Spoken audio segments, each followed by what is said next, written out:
Welcome to जीनीस podcast. आज हम एक अलग और दिलचस्प मौजू पर बात करेंगे। हमारे साथ मौजूद हैं एक तांत्रिक कंदैया दास निर्वाण जी और उनके साथ उनके साथी पुलिंदर यादव जी, जो मंत्रों और तांत्रिक अमल के बारे में गहरी मालूमात रखते हैं। आज हम इनसे जानेंगे कि तांत्रिक इल्म क्या है, ये कैसे काम करता है और कैसे हमारी ज़िंदगी पर असरअंदाज हो सकता है, और एक तांत्रिक की ज़िंदगी किन मुश्किलात का सामना करती है। कोई ऐसा जादू टूना कर, मेरे इश्क में वो दीवाना हो, यूँ उलट पुलट कर गर्दिश की, मैं शम्मा वो परवाना हो। कोई काबू कर बेकाबू जिन, कोई सांप निकाल पटारी से, कोई धागा खींच परांदे का, कोई मन का इच्छाधारी से। जी बाबा जी, अभी आप अघोरी का और आपका थोड़ा बताइए, फर्क क्या है दोनों में? अघोरी शिव शक्ति ले लेता है पर संभाल नहीं सकता है। शिव शक्ति मिल जाएगा उसको, वो तो तपस्या ऐसा करके और ले लेगा मांग में। अघोरी जो है राक्षस है, राक्षस भोजन। अघोरी जो है राक्षस है, शुक्राचार्य का चेला है। तो गुरु शुक्राचार्य सिखाता है उनको कि ऐसे तपस्या करके आपको शिव शक्ति प्राप्त हो जाएगी, तो आप ये मांग लेना। तो शिव तो देगा ही देगा, बोला तो बोला है। ऐसे ही भस्मासुर को सिखा दिया शुक्राचार्य ने, जाओ 12 बरस के शिव के तपस्या में लीन हो जाओ। जब तपस्या में लीन हो जाओगे, शिव प्रसन्न होगा, आपके पास आएगा। तो सिर्फ ये मांग लेना कि जिस पे मैं हाथ रख दूं भस्म हो जाए।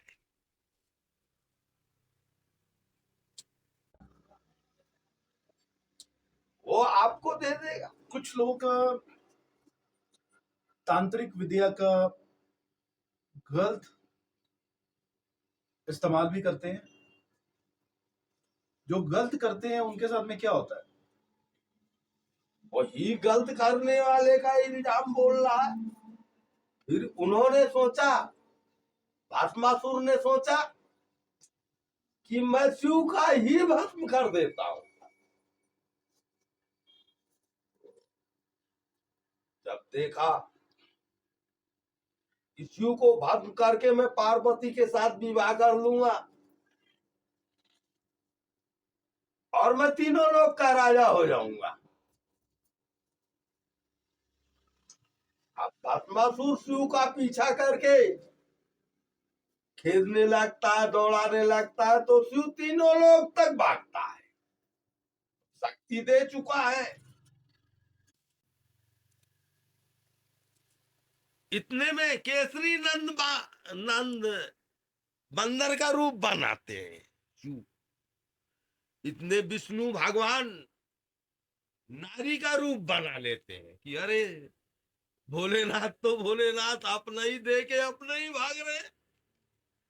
विष्णु भगवान हमारे नारी का रूप धारण करते हैं। क्या कभी आपके पास में कोई ऐसा शख्स आया है जो आपको बोला हो कि उसको कोई आत्मा ने तंग किया है, आत्मा ने जकड़ रखा है, तो आपके पास में कोई ऐसा, उसका हल है कोई? हल वही है। उसको हल वही करता है, भगवान का नाम लेकर उसको आशीर्वाद कर कर उसको सफल करना पड़ता है। उसका नाम उसको जाप करके ही शांति करना है। किसी को कभी कोई आत्मा तंग करता है, उसको परेशान कर देता है आत्मा, तो आपको बुलाते हैं, आइए एक बार देखिए, आप कुछ हल निकाल सकते हैं। इसमें 5 आत्मा है, यही मन हैवान है, यही मन शैतान है, यही मन बेईमान है, यही मन इंसान है, यही मन बोल रहा देखो जैसे भगवान है। में 5 मन है, इस मन को जिधर लगा दोगे वो उधर ही दौड़ेगा। इसीलिए इसी मन को ही बंधन डालना है, मन को ही कंट्रोल करना है, एक रास्ते पे इसको चलाने का कोशिश करना है, सब कुछ हासिल हो जाएगा, सब कुछ मिल सकता है, कोई चीज की कमी नहीं होगी। तांत्रिक विद्या में और मंत्र विद्या में क्या उत्तर क्या है? फर्क क्या है दोनों में? तांत्रिक विद्या में और कौन? मंत्र विद्या। मंत्र। तांत्रिक विद्या और मंत्र एक ही है।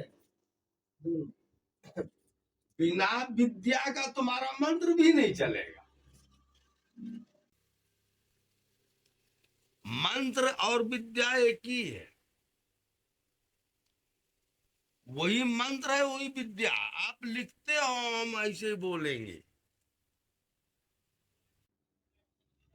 आत्म ज्ञान बोलते, आत्म ज्ञान। आत्म ज्ञान से बड़ा संसार में कोई भी ज्ञान नहीं, सबसे बड़ा आत्म ज्ञान। आत्म ज्ञान में जो चीज ऑटोमेटिक प्रवेश हो जाएगी उसको कोई निकाल नहीं सकता। आपने शिव जी को कभी देखा है?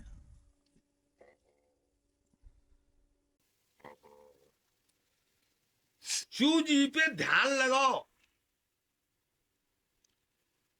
108 बार सोने से पहले शाम को ओम नमः शिवाय, ओम नमः शिवाय, ओम नमः शिवाय, ओम नमः शिवाय का जाप करो, आसन पे सो जाओ। सो के उठो, 108 बार ओम नमः शिवाय, ओम नमः शिवाय, ओम नमः शिवाय का जाप करो, धरती माँ का प्रणाम करो। 1.25 महीने के अंदर आपको ऑटोमेटिक हर ध्यान पैदा होना शुरू हो जाएगा। कोई किताब की पढ़ाई की जरूरत ही नहीं पड़ेगी। शिव ही देव का देव महादेव है, कृपा निधान शिवा, उसके बगैर एक पत्ते भी नहीं हिल सकते। कोई देवता भगवान उसके इजाजत के बगैर एक बाण भी नहीं चला सकता किसी। कानो भी उसी का, मानो भी उसी का, राक्षस भी उसी का, लेंगड़ा भी उसी का, लूला भी उसी का, सारा तो उसी का है। मेरा एक और प्रश्न है, चिता जलाने के बाद चिता जल जाता है, उसके कितना टाइम तक आत्मा धरती में रहता है? आत्मा पहले ही निकल जाता है, वो वहां नहीं रहता। दूर एक पेड़ के गाछ पे, कोई पेड़ के गाछ पे बैठ के देखता है कि ये कैसे जल रहा है, देखो। वो दूर नहीं जाता, जब वो चिता जल जाने के बाद तब वो धर्मराज के कचहरी में पहुंचता है। तो जो जो कर्म किया वो सब लिखा पड़ी है, वही चीज फिर वहां बतलाया जाता है। क्या तूने किया, क्या तूने दिया, क्या तूने किसी को पंडित को खिलाया, क्या तूने भूखे को खिलाया, वो तेरा राखा है, पहले भूख लगा है तो जाओ खाओ। जो दिया होगा वो मिलेगा। एक राजा था, तो वो सोना चांदी खूब दान किया, मृतलोक में रुपया पैसा खूब दान किया, मगर कहीं अन्न दान, फल दान, जल दान नहीं किया। तो जब उसका अंत समय हुआ, धर्मराज के कचहरी में पहुंचा, बोला अब हमको भूख लगा, खाने को दो। बोला जो तूने दिया तेरा राखा है, खजाने की चाबी पकड़ा दिया, जा वो रूम में, वो रूम में, वो रूम में, वो रूम में तुम्हारा भरा हुआ है। देख रहा है तो कौन सोना भरा, कौन चांदी भरा, कौन रुपया भरा, कौन पैसा भरा, हीरा भरा, मोती भरा। कुछ खाने के लिए नहीं तो क्या हीरा मोती खा लेगा?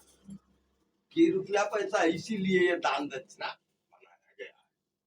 संत सेवा, गौ सेवा, पंडित सेवा इसीलिए बनाया गया। पूजा पाठ, तंत्र मंत्र इसीलिए बनाया कि ये इस जन्म में जो करेगा उस जन्म में मिलेगा, जो उस जन्म में किया वो इस जन्म में मिल रहा है। मैं वो उस जन्म में भजन किया था, तब भजन कर रहा है, पूजन कर रहा है। क्या आपने कभी किसी आत्मा को मुक्ति दिलवाया है? आत्मा को ही कंट्रोल करना है। ये है मन बेईमानवा, अपन मन मारो, ये है मन बेईमानवा। 5-25 चोर है 30 घट भीतर, ये सूरत की डोरिया चोरवा बांधो, ये है मन बेईमानवा। अपन मन मारो, ये है मन बेईमानवा। यही मन बहुत खतरनाक चोर है। नहीं, दूसरा किसी आत्मा ने कभी आपको मुक्ति के लिए बोला है, उसको मुक्ति चाहिए? मुक्ति उसी को मिलेगा जो अपने आत्मा को बंधन में करेगा। जैसे राजा हरिचंद ने किया था।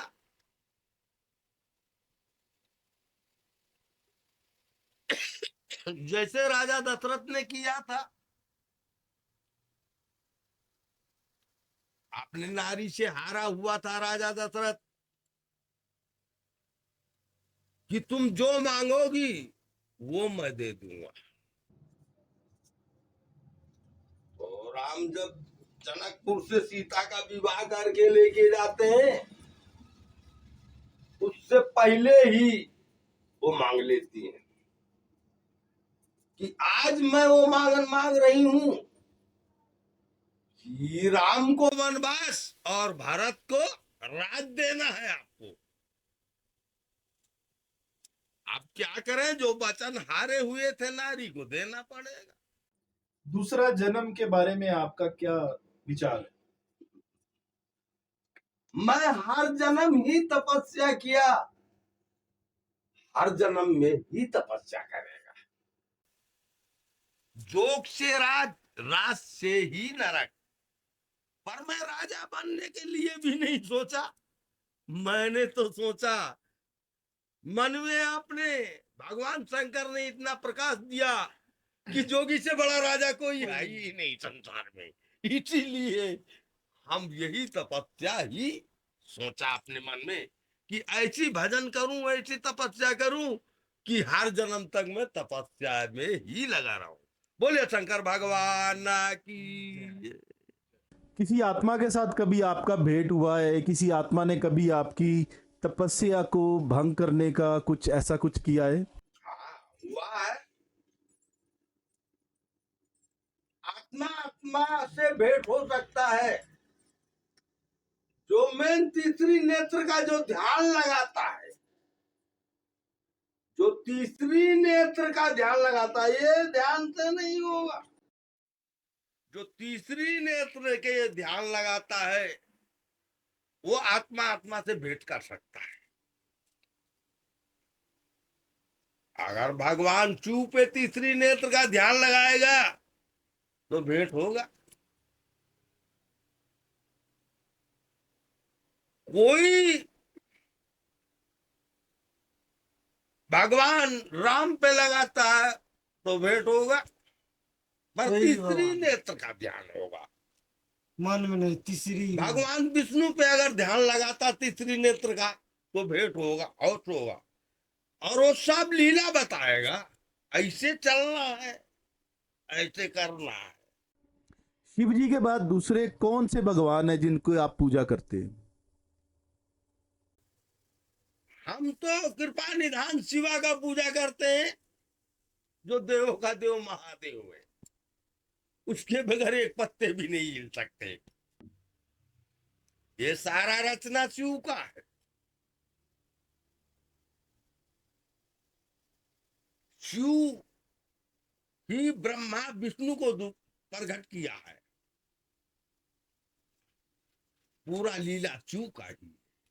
इसलिए उसके इजाजत के बगैर कोई कुछ नहीं कर सकता। सत्यम शिवम सुंदरम ओम नमः शिवाय। आप तांत्रिक विद्या में कब से हैं? हम ये पहले 12 वर्ष तक गुरु सेवा की। गुरु सेवा करने के बाद वो शरीर जब छोड़ा, उसके शरीर छोड़ने के बाद हम लोग ज्यादा स्थान में रहने लगा। जब तक गुरु रहा तब तक खराऊ भी नहीं डाला। आपके गुरु का नाम क्या था? मेरे गुरु का नाम था निर्भय दास साहेब।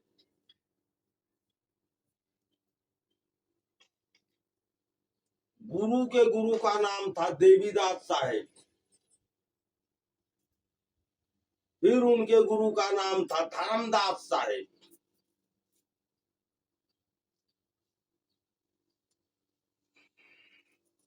जगजीवन साहेब, पूरनदास साहेब, हम उस अखाड़े के। तांत्रिक विद्या से आप किसी का इलाज कर सकते हैं, किसी का कुछ रोग है, रोग जा सकता है तांत्रिक विद्या से? हाँ, वो जंत्र मंत्र के द्वारा सब कुछ होता है, पर हम लोग खुलासा नहीं करते कुछ।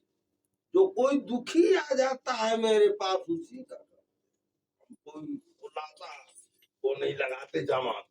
कोई बहुत दुखी आ जाए हमारे कोई पास, रोगी आ जाए तो वो सब हम लोगों का इतना समय ही नहीं है। ओझाई रोतियाई ज्यादा जंत्र मंत्र का समय ही नहीं हमारे पास। तो अनेक प्रकार का लोग हरदम आता रहता है, हरदम भीड़ लगा रहता है मेरे पास पशुपति में। कोई बहुत अचानक खाली टाइम बैठे हैं, कोई दुखी आ गया तो उसको जंत्र मंत्र कर जा, आपकी मनोकामनाएं पूरी होती रहो। जो है अपने पास, आपकी मनोकामनाएं पूरी हो, सुखी हो। ये आवाज कोई जोगी के पास होगा, बाकी आपने तांत्रिक विद्या कहाँ से सीखी? कुछ गुरु बता गया और कुछ अपने आप तपस्या करके प्रकट किया। आप दिन में कितना घंटा तपस्या करते हैं? 12 घंटा कम से कम डेली करते हैं?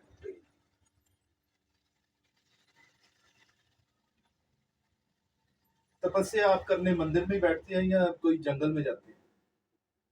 ना, हम तो खुला बैठते हैं, हम चोरी नहीं करते, हम तो खुला बैठते जमात के बीच में।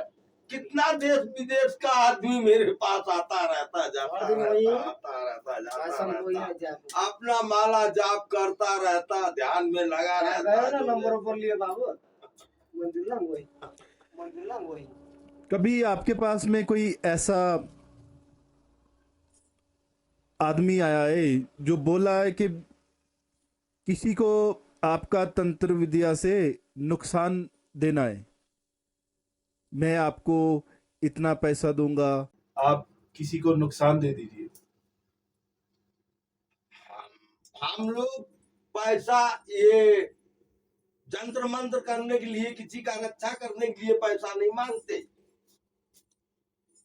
पैसा सिर्फ फोटो बनाने वाले से ही लेते हैं, बाकी किसी से मांगते नहीं।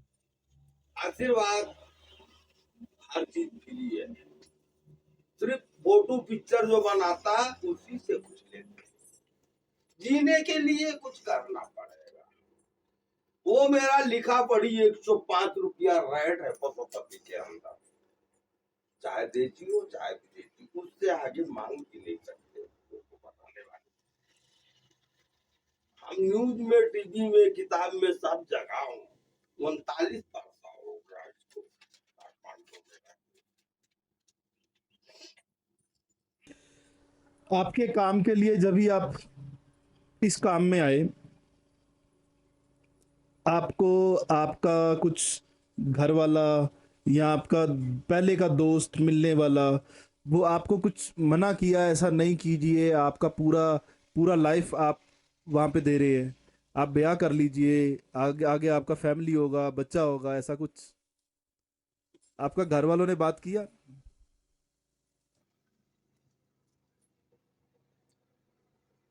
होता है ना, जब घर में से कोई एक ऐसा कदम उठाता है, घर में से कोई एक चला जाता है, तो दुखा तो लगता है उनको। वो उनका मन में एक इच्छा रह जाता है कि हमारा बेटा चला गया, अगर वो यही होता उसका ब्याह कर देते, उसका बच्चा होता। कुछ ऐसा कुछ हुआ आपके साथ? ये तो मृत लोग आना जाना लगा है। जितना विधना ने लिख दिया उतना ही उसको रहना है। यहाँ जवान और बूढ़ा और बच्चा से मतलब नहीं है। छठी के दिन विधना आता है 12 बजे रात को, जो भविष्य लिख दिया वो ही करना पड़ेगा। क्योंकि विशेष शर्मा बहुत बड़े पंडित थे। विशेष शर्मा, रावण के पिताजी का नाम था विशेष शर्मा।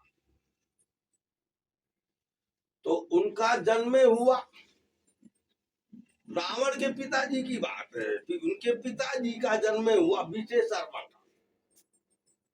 तो 6 दिन के बाद 12 बजे रात को विधना आई। विधना ने लिख दिया, बोल दिया तुम्हारा शादी दो बहन के ही लड़की से होगा। और 6 दिन का बच्चा खुद देखो जान ही नहीं पाएगा। वो बोले ये कैसे? बोले वही होगा। विशेष शर्मा बोले कि ये मैं नहीं होने दूंगा। बोले मैंने जो लिख दिया वही होगा।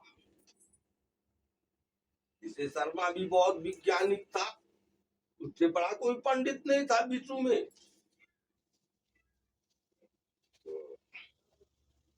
कुछ दिनों के बाद जब ये 10-12 बरस के हुए विशेष शर्मा, तो एक पता लगाना शुरू किए कौन सी दो बहन की लड़की है।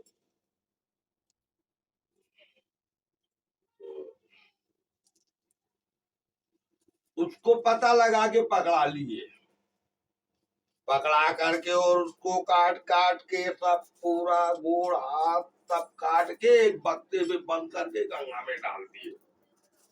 जाओ।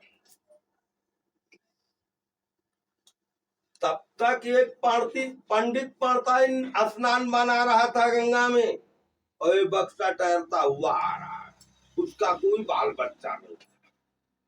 ने कहा देखते हैं बक्से में क्या है। पकड़ के देखा तो कन्या, कटा हुआ खून बह रहा है, वो भी जीवित है। उन लोगों ने नहवाया धोवाया, जाके दवा पानी करा करके ठीक किया, पालन पोषण करने लगा। तांत्रिक विद्या में आने से पहले कुछ पाबंदियां बताई जाती हैं कि आपको ये करना चाहिए, ये नहीं करना चाहिए, आपको बहुत सारी चीजों से दूर रहना पड़ेगा, ठीक है, फिर आप तांत्रिक विद्या करेंगे। अगर आपका वो तांत्रिक विद्या के लिए तपस्या करना पड़ता है। नहीं, उसके लिए बहुत सारी चीजों के लिए आपको मना करना पड़ता है, उसमें कठिनाई भी है। हाँ। तांत्रिक विद्या हासिल करने के लिए कठिनाई भी है, हासिल हो गया तो कामयाबी है। जब भी आप तांत्रिक विद्या में आते हो तो आप अगर पहाड़ों में, जंगलों में जाके टाइम, हाँ, जंगलों में भी जाकर के तपस्या करना पड़ता है। गंगा किनारे शमशान के पास भी तपस्या करना पड़ता है। एक अंत होकर के कोई वस्त्र भी अंग में नहीं धारण करना होता है, कोई धागा भी। ऐसी ऐसी तांत्रिक विद्या के लिए तपस्या है। बाबा जी, एक क्वेश्चन मेरा और है, आपको कितना समय हो गया है काठमांडू में? काठमांडू में कितना समय हो गया? काठमांडू में 39 वर्ष हो गया। 39 वर्ष है काठमांडू में। उससे पहले आप कहाँ पे थे? इससे इससे पहले चलते रहे, घूमते रहे, कहीं नासिक है, कहीं उज्जैन है, कहीं श्रीलंका है, रामेश्वर है, आंध्रा मद्रास। श्रीलंका में रावण का जहाँ पे हाँ, अब तो जोगी का मान जन्म सम्मान हुआ है वहां पे भी आपके अब तो जोगी का मान सम्मान है वहाँ। अब तो भविष्य का राज हुआ था ना, ये रावण खत्म होने के बाद भविष्य का राज हुआ, जो राम का भक्त था, इसलिए वहां भी जोगी का मानता हो गया सब। राम जी के बारे में कुछ बताइए। राम के बारे में बताया तो कि राजा दशरथ जो थे,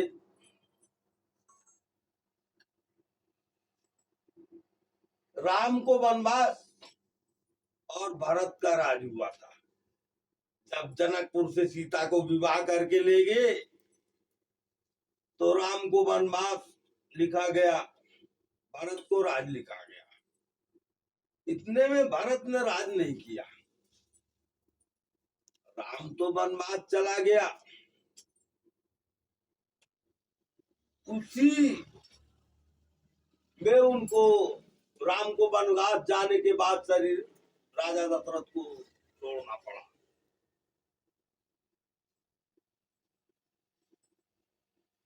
क्योंकि उनको भी एक कलंक लगा हुआ था, क्योंकि जो श्रवण थे राजा दशरथ के भांजे थे, वो तो अनजान में ही बाढ़ चलाया, श्रवण को लग गया। इसलिए वो जो अंधी अंधा थे, ये इनके बहन बांधुई थे राजा दशरथ के, तो उसी जगह उन्होंने श्राप दे दिया था कि जाओ, जैसे मैं मर रही हूं पुत्र के शोक, ऐसे आप भी राजा दशरथ मरेंगे एक दिन पुत्र के शोक। आदि शक्ति ही मंत्र है, सबसे बड़ा मंत्र अग्नि शक्ति ही है। आदि शक्ति से ही ये पूरा संसार तैयार हुआ है। ये धरती भी वही है, पार्वती भी वही है, लक्ष्मी भी वही है, गंगा भी वही है, सब वही है, 9 देवी का रूप धारण है। पर शिव राम ब्रह्मा का मुक्ति नहीं होता, और ये शरीर की 9 देविया की मुक्ति हो रहा है। जिसका बार बार शरीर बदलना पड़ता है, और इनको शरीर नहीं बदलना है, एक ही शरीर है। शिव ब्रह्मा विष्णु, ये एक शरीर है। रूप बदलेगा, रूप बदल देगा, पर शरीर नहीं बदल सकता। जिसका प्राण एक बार निकल जाता है, प्राण निकल जाता है, वो दोबारा फिर अगला जन्म में मनुष्य ही बनेगा, दूसरे शरीर में प्रकट होता है। जैसा कर्म करोगे उस आधार से 1,84,000 जन्मे के बाद ये मानव की शरीर की रचना होती। 1 लाख कितना? 1,84,000 जन्मे के बाद ये मानव शरीर रची जाती है। इसमें जब गलत करोगे तो फिर 1,84,000 में जाओगे। इसीलिए हम लोग भजन कर रहे हैं कि हम 84, हमको 84 में ना जाना पड़े। हम जैसे भजन कर रहे हैं, हमको ऐसे भजन में ही शरीर प्रकट। 1,84,000 क्या है? 1,84,000 जन्म। इसी में पशु पक्षी कीड़ा जानवर सब बनने के बाद तब मानव की शरीर की रचना हो। जो जैसा जैसा कर्म किया है, जो मच्छी मार रहा है उसको मच्छी का जन्म हो गया, उसको फिर मारेगा वो। जो बकरी बकरा मुर्गा मार रहा है उसको मुर्गे का जन्म हो जाएगा, फिर उसको दूसरा इंसान मारेगा। हाँ, तो उसका दूसरा जन्म होगा, उसका वो शरीर मिल जाएगा। ऐसे ये 1,84,00,000 जन्म जब तक भुगतान नहीं होगा भोग, तब तक मानव की शरीर नहीं हो। इसीलिए ये भक्ति और भजन बनाया गया है मुक्ति के लिए, कि हमको 1,84,00,000 में न जाना पड़े। जब तपस्या करने से पहले, तपस्या जब आप करते हैं तो गांजा का सेवन करना जरूरी है? गांजा इस ज्ञान को बढ़ाता है। अभी हम मुझे भी थोड़ा भूख लग रहा है, आपको भी थोड़ा भोजन देंगे। अभी हम लोग डाइनिंग टेबल पे जाएंगे और हम लोग भोजन लेंगे और साथ में हमारा सिलसिला चलता है। आफ्टरनून में बाबा जी मीठा और फ्रूट ही खाते हैं, दूसरा कुछ नहीं लेते हैं। तो एक बार रात में 24 घंटे में एक बार रात में भोजन करते हैं, जिसका सेवन दाल रोटी और चावल। तो बहुत बड़ी बात है 24 घंटे में एक बार भोजन करना। बेसिकली हम लोग के लिए बहुत डिफिकल्ट है, खासकर मेरे लिए, मेरे एक्सपीरियंस के साथ मेरे लिए बहुत प्रॉब्लम है।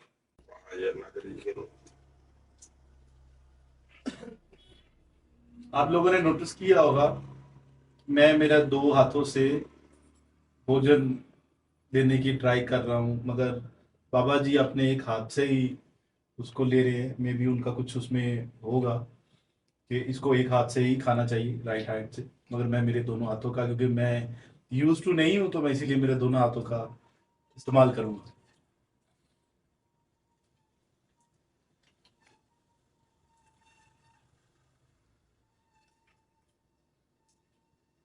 एक मेरे पास और सवाल है, क्या कभी आपको यूं बैठे हुए मन में कुछ ऐसा आता है कि पुराना बचपन का टाइम याद आता है? मेरा ऐसे मेरे मित्र थे जिनको मिस करते हैं अभी भी। ये सब पुरानी बातें, सब त्याग दिया आपने? जो पुरानी बातें होती हैं, जो ध्यान लगाने वाला होता है उसको सब भूल जाता है, सब त्याग वो दिया। आगे की बातें ज्यादा जानता है। ऐसे तो ये मन को जिधर भी लगा दीजिए, ये मन वहीं पहुंच जाएगा। पुरानी बातों में लगा दे तो पुरानी बातों में भटक जाए। जोगी जो है वो पुरानी बातों पे नहीं जाता है, वो ये देख रहा है कि क्या हो गया और क्या हो रहा है और क्या आगे होने वाला है, उस चीज का विचार लगाता है। जोगी का शरीर जब आत्मा छोड़ती है तो जोगी को पहले से ही पता चल जाता है? वही बात का पहले से ही उसको जो ध्यान लगाता है, उसको हर बात के बारे में पहले से ही पता लग जाएगा क्या होने वाला है। इसी आपके पशुपति में बोला था मैंने, कुछ लोगों ने गलत किया था मेरे साथ, मेरे धूनी पे ईंटा पत्थर मारा था, धूनी भी बंद कर दिया। देखो ऐसे बैठे रहते हैं। हम हमेशा धूनी जलाते थे, वहां भारती बाबा का मंदिर था ऊपर में, उसी पे बनाते थे भोजन भी, वही पूजन करते थे मंदिर का, वही रहते थे। उसके बाद लोगों ने सताने लगा, ईंटा पत्थर शिवरात्रि में फेंकने लगा। इसी के ओजस मुख से निकल गया कि झूठ बेईमानी राक्षस या अत्याचार खत्म हो या पूरा संसार खत्म हो। तब सन 2014 में भूकंप आया था यहाँ। 11 महीने तक मैंने खाली फलाहारी किया था, अनग्रहण नहीं किया था। 11 महीने के बाद 11 महीने तक आपने फल फ्रूट खाया है? हाँ, 11 महीने तक फल फूल ही खाते रहे, अनग्रहण नहीं किए। वो फल आपको कहाँ से, तो भूकंप के समय में फल कहाँ से आ रहा था? फल कहाँ से आ रहा था आपको? वो भगत ही देता था, भगत ही देता था। उसके बाद में आपने दाल रोटी कुछ नहीं खाया? कुछ नहीं खाते थे, 11 महीना तक नहीं खाया। उसके बाद कुछ समय में और सताया हमको, तो बोला सन 2020 लगेगा तो पूरे विश्व का नशा उतर जाएगा। ये भी बात पूर्ण हुआ, कोरोना हुआ, पूरा विश्व का नशा उतर गया। अच्छे अच्छे सेठ मारवाड़ी, सबको व्यापारी, सबको रोड रास्ता बंद हो गया, आना जाना सब बंद हो गया। हम भी नहीं, एक वर्षा कोरोना में हम भी नहीं आने पाए, इंडिया में रहे। एक वर्षा तक इंडिया ही घूमता रहे। एक वर्षा के बाद मानो थोड़ा शांति हुआ तो फिर मेरा परमिशन बना आने के लिए दवाया। फिर तीसरा नंबर सन 2027 में कुछ होने का संभावना है, फिर सताना शुरू किया है। इसलिए सन 2027 नेपाल का 84, इसमें फिर कोई घटना होने का संभावना है। 2027 में 2027 में यहाँ नेपाल का 84 और इंडिया का 27, इंडिया का 27। फिर कुछ बड़ा प्रॉब्लम आने वाला है। बहुत बड़ा माहौल है, पर भगवान बचाए जहां बचाते हैं। आप सुन रहे हैं, 2027 में बड़ा प्रॉब्लम आने वाला है, तो अभी से रास्ते सीधे कीजिए और जो भी प्रॉब्लम है उससे बच जाइए। क्योंकि पुण्य और सच्चाई और ईमान 1% खाली बचा है। 99% झूठ, बेईमानी, अत्याचार ही संसार में हो रहा है। हम जोगी क्या करें? हम जोगी को भी मार देता है आगे राक्षस लोग, फिर भी हम लोग बर्दाश्त करता है। बर्दाश्त करने पड़ता है। क्या करें? फिर भी अपने अंदर कंट्रोल करता है। वो भी राक्षस के ही सामान है, वही जोगी को सता सकता है। जो घोड़ी बोल रहे हो, ये सब राक्षस सामान है, इसको कुछ नहीं पता है। अघोरी भी 24 घंटे में एक बार खाना खाता है। भोजन एक ही बार करता है 24 घंटे में। वो तो बार बार खाता है। गोरी का तो कहाँ क्या खा लेगा उसको कोई पता नहीं है। वो भी हर दुकान में खा लेगा, हर मकान में खा लेगा, हर फसल में खा लेगा, हर भंडारे में खा लेगा। वो तो दूध भी खा जाएगा, उधर मांस भी खा जाएगा। हम लोग दुकान तक किसी भी को चाहिए बढ़िया वाला बुलाएगा तो वो तो सबको नष्ट कर देगा। वही मेन राक्षस वही है जो हर चीज को ग्रहण करता है। Thank you so much. Thank you. आप आइए, आप हमारे सेट पर आकर कुछ आपने अपना ज्ञान का बात किया, उसके लिए बहुत अच्छा लगा।